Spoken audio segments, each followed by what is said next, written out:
Welcome to episode 5 of the Think Wildlife podcast. Today I will be interviewing Ed Arnett. He is currently the CEO of the Wildlife Society, one of the oldest and most prestigious wildlife conservation groups from the United States of America. So, welcome, Ed. It's a pleasure to have you on the podcast. My pleasure to be here. My first question is could you just give a bit of history about the Wildlife Society as an organization? Sure. And it's probably worth just a little bit of history, Anish. Our profession started back in, the early 1930s. And I think most people around the world have heard of Aldo Leopold. If you're working in conservation, if you haven't, I would suggest Googling Aldo Leopold and looking that up, and certainly reading his famous book, Sand County Almanac. But Leopold is widely considered the father of wildlife management. Wrote the first book on wildlife management in 1933. It was called Game Management. At the time, there was a lot of emphasis on game species, and he became the first professor of wildlife management. And where I'm kind of going with this is the profession was developing, and a handful of individuals got together, including Leopold, in 1935 and developed the idea of putting together a journal for this growing profession, but also contemplated the idea of a professional society. And so in 1936, that all happened at the very first North American Wildlife Conference. It was then called the North American Wildlife Conference. Now it's called the Wildlife and Natural Resources Conference. And that happened in 1936 in Washington, D.C. And it was then called the Society for Wildlife Professionals, Society of Wildlife Professionals, I think. And then in 1937, at the second annual wildlife conference in St. Louis, Missouri, it was formally entitled the Wildlife Society in 1937. So, and that's when we started the Journal of Wildlife Management. So that's kind of the brief history of the development of the society. And so we've been going on a lot of years now. So, what's your long-term vision for the society? Um, so the vision of the society, it's probably changed a little bit over the years, but we want to be a strong and effective voice in representing wildlife conservation and management and ensuring sustainable populations. And thus, our mission is to inspire, enable, and empower wildlife professionals to do their job. And that is to sustain habitats and populations over through science-based management and conservation. My visions of where I'd like to see the Wildlife Society go, and I'm a very strong traditionalist in the sense that I don't like throwing the proverbial baby out with the bathwater. We want to keep what's good and what's been working, but we want to look to the future. And I think we've got a lot of challenges that need to be addressed in maybe a different manner as society is changing. But my long-term vision is to help enable our up and coming wildlife professionals, provide training and opportunities for all wildlife professionals to deal with today's challenges. I think we've got a lot of opportunity to grow in the policy arena, mainly here in North America, but globally as well through partnerships, and we can maybe talk about that a little bit later. But we want to be a strong voice in policy. We are a science-based organization and can be leaders in informing policy, but I think we've got some opportunities to grow there, but also outreach to the public as well as the broader conservation community. And I know some of your questions later talk about that outreach component. And I think we can work with with various partner groups to get that message out. And increase part of that's increasing diversity in the profession. A lot of people don't even know you can do this for a living. But I also think having an informed public is really important. And the Wildlife Society needs to be part of creating more ecologically literate citizens through our partnerships that can get to school kids as well as folks that aren't in the profession, but make them understand and appreciate conservation and why it should be important to them. What role do you think the youth have in tackling the wildlife and climate crisis? So I think when we think about youth, and how they can help with biodiversity and the climate crisis. If we think about it as terms of non-professional wildlife conservationists, all you have to do is think of the young lady from Greta. I can never remember her last name, but her activism on climate change and bringing the attention to the globe, really, that this is her generation that is going to suffer the consequences of our current action. So I think youth and their voice have absolutely have a critical role in bringing to the attention of those of us that actually have some influence or potential to influence the biodiversity and climate crises. In terms of our emerging professionals, our students and emerging professionals, they are the future. And it's going to be in part their job to tackle some of these crises that we're currently dealing with today, and also partly their job to help bring on the next generation of conservationists, whether that be professional wildlife biologists and scientists or just an informed, literate public. So I'm big on getting into the space of youths and getting them engaged in conservation, because they can have a voice, and ultimately, if they choose this to be a career, they can be a real influencer in wildlife conservation. Or even if they're not, if they are what I call an ecologically literate citizen, they can become donors, or they can become sponsors or advocates in other ways that are very effective in helping us deal with these crises. Do you think there's enough focus on environmental literacy in schools and other educational institutions? Yeah, that one's a little challenging for me to directly address. I obviously don't know all of the curricula, but I suspect that there's opportunity to improve. I know that a lot of high schools around the United States anyway are at least integrating the concepts of conservation into their biology programs. Some have actual programs. I don't know the breadth of that, but I also do know that a lot of my friends that have their doctorate degrees or master's degrees in wildlife or some sort of conservation background are actually not preschool, middle school and high school teachers. So they're going to be direct champions of getting that information to them. I think the opportunity here, and when we're talking school curriculums, I'm thinking you're talking not college.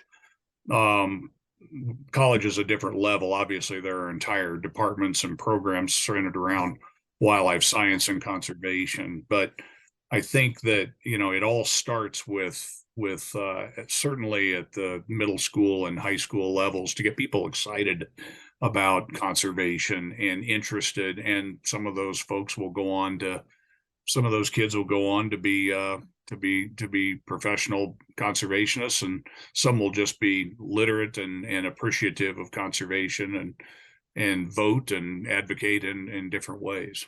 Moving on to the Conservation Education and Outreach Working Group of the Wildlife Society, what does this group focus on, and how is it trying to increase public outreach? Yeah, so this is a working group. The Wildlife Society is structured such that we have 237 organizational units, and that includes our state chapters. I'm the CEO of the Wildlife Society. We have a number of names for it. Some call it international, some call it the headquarters, but we just call it the Wildlife Society. So I have a bunch of staff that work for me, 14, 15 people that work under the broader program of the Wildlife Society. But then we have state chapters and sections, which have officers and such, and then we have working groups. So just a little bit of a context around these working groups, and we have a wide range of working groups from biometrics to early career professionals, and in this case, your question centering on conservation education and outreach working group. This is a working group, and all of our working groups kind of provide that space and that forum for TWS members to collaborate on different issues, and in this case, building public support for wildlife management and wildlife management programs and conservation more broadly. They provide opportunities for exchange and advancing of ideas in elementary and secondary curricula, the very question you just asked earlier, development of innovative outreach programs, and kind of an infusion of critical learning skills in conservation education and teaching techniques as well. So I know they have a webinar series. I have not fully engaged with that working group, but they are tackling this very issue of, is conservation and environmental issues developed well enough in school curricula? They're developing opportunities and tools to communicate with different publics. So that's a lot of what they're working on, and I think they're going to be really critical into the future. And it's one of the working groups that I look forward to getting to working closer with and getting to know better in the future. What do you think are some of the major barriers or challenges for early career professionals in this field? There's quite a number of barriers and challenges. I experienced them certainly when I was younger and in my early career as a professional. But I think, today some of our challenges are the same, and yet they're more complicated by more people. We broke 336 million, probably at 337 million now, people here in the US. We're approaching 9 billion worldwide, and there's just more and more pressure and stress on habitats, the need for resources, and all of the things that we might think of being real challenges to the profession itself. And it's all exacerbated by climate change, of course. So those aren't necessarily barriers, but they're incredible challenges that we're facing today, and early career professionals are going to have to face in the future. I think the wildlife profession is, at a crossroads, if you will, where we're trying to figure out what those barriers are and challenges, and how we can address them for the future. And that's part of my longer term vision, is making sure that our professionals are in fact equipped to deal with tomorrow's challenges. Some of the barriers to entry, it used to be anyway, finding a job. And that doesn't seem to be a big barrier anymore. What I'm hearing very consistently across various wildlife agencies at the state and provincial level in Canada, and across our federal land management agencies, across universities, time and time again, I just keep hearing that they're having trouble finding work. And this is kind of a post-COVID thing, where they're just not finding work, finding people to apply for jobs, or fewer people applying for jobs. There's a lot of openings right now. So getting a job used to be a barrier, but I'm not thinking that's the barrier now. Some of the, barriers to entry for, that in a diversity context, some of these things I just don't know myself personally. I happen to be a late career white male in the profession, and I need to understand from other communities what those barriers are and how the Wildlife Society can in fact remove those barriers, because everybody should have equal opportunity should they decide they want to be a wildlife biologist. We need to eliminate those barriers. But I think, just challenges to the field are pretty similar to what they've always been, yet more complicated by more people. Crazy politics here in the US, as most people around the globe have been watching. And it's almost embarrassing to even address, but we just have crazy politics right now, and it's hard to work the policy front to make sure that wildlife and wildlife habitats have the right policies in place. And then, just a society that seemingly is more and more detached from nature, and that gets at that whole concept of ecological literate citizens that don't just watch Animal Planet or National Geographic. They actually get other information to inform themselves about wildlife and wildlife conservation. The Wildlife Society also runs their Leadership Institute. So could you elaborate a bit on this? Yeah, this is a really nice program that started back in 2006. And the idea was to bring in and provide a select group of of individuals, of 10 to 15 or so promising TWS members with leadership training. So the Leadership Institute, and kind of part of the problem was it's projected that maybe 70% or so of the current leaders in the wildlife profession are projected to be retiring. I'll be in that group here in about 5 to 8 years, probably. But the responsibility of preparing the membership to meet those pressing needs that we've been talking about and be well prepared as professionals and leaders was kind of the goal of the Institute to begin with. But the idea is to select 10 or 15 promising members. These are early career professionals that are just right out of school, up to about 3 years or so out of school, 2 or 3 years out of school. And they can be either undergraduates or graduate students that are working full time in the profession. So they've just emerged from school and they're entering in. And this year we saw some of the most applicants in the history of the Leadership Institute. So there's a lot of interest in it. But that's the idea, is to give them the leadership training and skills that they need. And we are but one of many leadership opportunities and for training. But the idea, of course, is to get people excited and interested in the profession and to become leaders in the society, whether that's at a state chapter level, a section level, or ultimately be part of our council and be leaders at the broader international level as well. Could you also talk about the student chapters of the Wildlife Society and what broader impact have they had so far?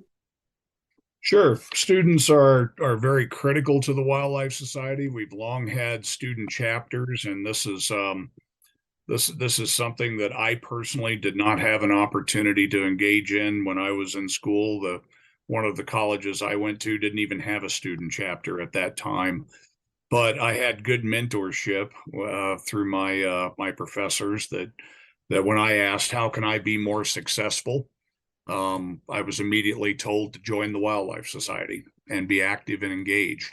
And I think what the student chapters offer is an opportunity for those that are in school to not only build their own community, but to engage with the broader professional community. We take our students very serious and our early career professionals. And one of the key things the Wildlife Society provides is a network, a family, a social group, if you will, not just for friends, but for professional development, problem solving, networking, all of those kinds of things. I have a network of friends and colleagues that I've developed over the last 3.5 decades that I still talk to today and try to resolve problems and call them. And it all started by meeting them at a Wildlife Society meeting. So that student chapter engagement, which is extremely strong, and it's just been getting stronger and stronger.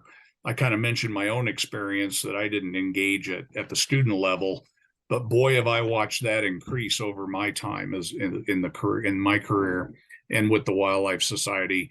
And it's doing nothing but strengthening the Wildlife Society and developing our future leaders with those opportunities that the students have to engage with one another and with the professionals that they're going to be seeking mentoring and other advice from. So lots of good opportunities. So now let's move on to some of the work the Wildlife Society has done with policy making. So recently, the Recovering America's Wildlife Act was in discussion. Could you elaborate a bit on this act and what is the current status? Sure. So just for a little background, our policy program has been in play for a long time, and we set policy priorities. Obviously, you can't do everything all at once, especially with a small staff. So we work with our council, and our council is represented by 8 different voting districts, 1 in Canada, 7 in the US, and then our executive committee, which is the incoming vice president, president-elect, president, and immediate past president. That's kind of our council. And our staff work to put together what they think are the top policy priorities. Council approves those, and then we work mostly on those priorities. Doesn't mean that we don't engage in other opportunities. And the Recovering America's Wildlife Act was one of those top priorities over the last several years. What the Recovering America's Wildlife Act was an opportunity to fund the implementation of what are called state wildlife action plans. There's a little bit of history here, but back in I believe the 1980s, early 90s, there was legislation put forward to fund non-game wildlife management programs. I'll be very brief and high level on this. That legislation would have taxed backpacks and tents and binoculars and all kinds of things, and put that tax toward wildlife conservation, and particularly non-game wildlife conservation. That legislation did not pass, but what did come out of that was a funding source through the U.S. Fish and Wildlife Service to fund what are called state wildlife action plans. And those action plans are geared largely toward the breadth of wildlife in any given state here in the U.S.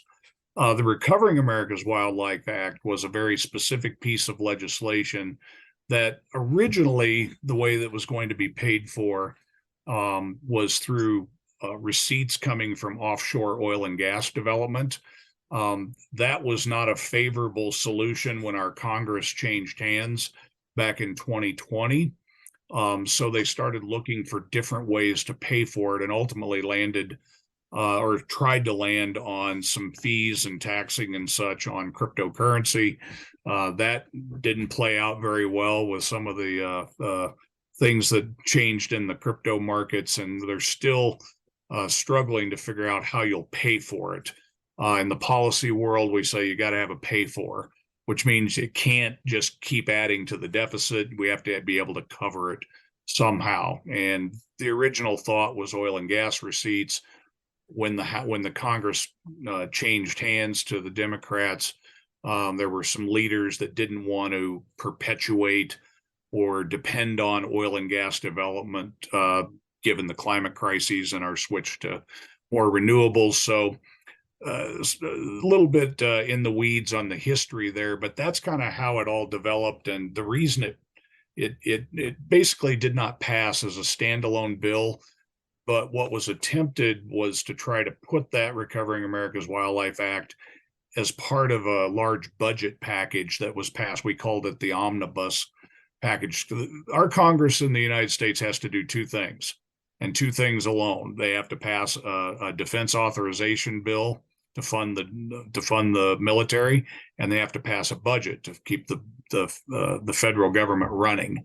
And so that's where we were trying to get the Recovering America's Wildlife Act passed, and it just failed. It just didn't make it through that process, and became a sacrificial lamb, if you will, in the whole bartering of policy between the two parties and the three branches of government that we have. So, interestingly enough, and very timely with our podcast here, the Recovering America's Wildlife Act has now been reintroduced in a bipartisan manner, and that's about as far as it's gotten. There hasn't been much activity on the Recovering America's Wildlife Act, as it was just reintroduced a couple of weeks ago. And we played very heavy in the original version we actually played very heavy way back when in the 1980s, 90s on the original legislation looking to better fund non-game conservation, non-game wildlife conservation. But we played real heavy in the Recovering America's Wildlife Act. And when I say that, we did visits to senators and congressional members. We worked with our partners to educate the public. We worked by writing letters and having constituents write letters in support, because the key thing about policy is you have to have legislative champions, and they listen to their members. So we did a lot of work trying to educate people to call their senators and congressmen and women to support this act, and ultimately work in the White House here in the U.S. anyway, to to sign off on the legislation. So we're kind of back to square one with Recovering America's Wildlife Act, and we'll be playing. It's a priority for us again this year, and we'll continue to participate in that process to try and get it passed. That's great. And what are some other policies you guys are working on? Yeah, so this year we decided that it was time to really focus a lot on renewable energy policy. That's a priority for us, and there is, as we know, fossil fuels contribute to climate change, and there's a call for reduction of use of fossil fuels and switching to renewables. But there's no free lunch, right? Renewables have impacts too, and the transmission lines that need to be put in to allow for the development of renewable energy. So we want to keep an eye on that and make sure that wildlife and the trade-offs for wildlife and habitat are part of the conversation and understood during decision making. The Wildlife Society is not opposed to any form of energy. We just believe that it should be sited well, and we can't develop all places all the time. There are places that are too special to develop anything, whether it's fossil fuels, mining of critical minerals, or renewable energy. So we want responsible development that looks to wildlife conservation and follows the science. So that's a priority for us. In the United States, we have a very interesting piece of legislation called the Farm Bill. And the Farm Bill has a lot of conservation entitlements to it, which basically incentivizes private lands conservation. So we have another priority centered on private land conservation. And that particular effort is ongoing right now. This year, we have to pass a new Farm Bill. We do one every 5 years. The last Farm Bill had $30 billion in conservation titles. That's a lot of money for conservation, and it doesn't all play out the same. Some of it's for permanent easements. Some of it's for conservation reserve program dollars, which basically is set aside the tilling of land on private lands and allowing native grasses or planted grasses to come back, and that provides good wildlife habitat. There's just a whole suite of conservation opportunities for private landowners, and this Farm Bill gives them some money to do that. So it incentivizes conservation, and we're looking for other opportunities for private land conservation as well. So those are some of the top priorities we're working on in the coming year, and keeping our eyes out for other things like a broad sweeping climate change bill. We haven't seen that. We've seen executive orders from the president and a few things here and there on climate, but there's no sweeping climate change legislation, but we would certainly play in that if it came about. So my last couple of questions for you. So how can individuals contribute to the Wildlife Society? So our society is made up very largely of wildlife biologists, but it also is an open society. So one thing, people can join. That comes with a variety of benefits, including access to our journals, but also our communications. That's one way to join. And if anyone out there is in conservation, we'd strongly encourage you to join. But we get donations from our members. They actually donate money to us to help us do our mission critical work. But people that aren't members of the society, they just like wildlife, and they like wildlife science and conservation, and knowing that wildlife professionals are doing good things to keep wildlife and wildlife habitats out on the landscape. Anyone can donate. You just go to our website at wildlife.org, and there's a donate button. That's a way to contribute. And then, of course, if you are a member, there's all kinds of ways to contribute to volunteering your time and service, providing expertise in training our new generation of wildlife professionals, or even existing mid-career and late career professionals. Sometimes we need training too, but there's all kinds of ways to contribute financially and just being a support part of the support system and the education system to help inspire and enable our professionals. And my final question is, what has been your biggest learning from your conservation career? Well, I think one of the things that I've learned over the years is that policy in wildlife conservation and science is far more important than most biologists actually think or believe. And I think largely most of us that got into the wildlife career and profession wanted to, chase animals around the mountain and capture them and put radio collars on them and follow them around and do habitat work and just do the field work and not fully realizing the breadth of conservation. And one of the things I've learned is that conservation is a big umbrella, and you have to have, just like a house, you have a roof, and that would be a metaphor for conservation. The foundation is science, but the walls that hold that structure up are policy and education and outreach and management actions, and there are probably a few other things that could be considered kind of the pillars to hold it up. But I think just knowing that policy and influences almost everything that we do in the wildlife profession is something that I learned later in my career. I've also learned how critically important it is to have an educated public. We talked about this quite a bit. And this is something I didn't fully appreciate until later in my career. That, if you don't have an educated public, or an apathetic public, worse yet, they may just not care enough.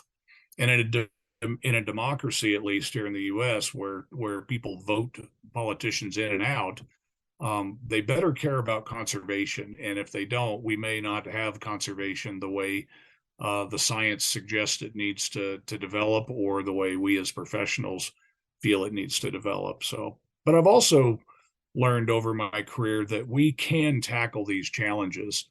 I would remind anyone that back in the turn of the century, at least here in North America, a whole lot of species that today are thriving and almost overabundant in a lot of cases were on the brink of extinction. They were that close. And in the early 1900s, had there been an Endangered Species Act, at least here in the US or even other countries, a lot of those common species would have been listed as threatened and endangered. And we have success stories. We've brought back forest carnivores. We've brought back large predators. At least that's a situation around the world where we've seen coexistence with large predators. Those are successes we should never forget. So, as daunting as some of the challenges are, I have great faith in our profession and our professionals and society, if we can get them behind all of this to tackle some of these challenges. And those are kind of some of the things that I've learned, and don't ever want anybody to forget that we have had major challenges across the history of wildlife conservation, and we can tackle those challenges. That is the last question for my podcast. So thank you so much for your time. Oh, absolutely. Hopefully that was helpful.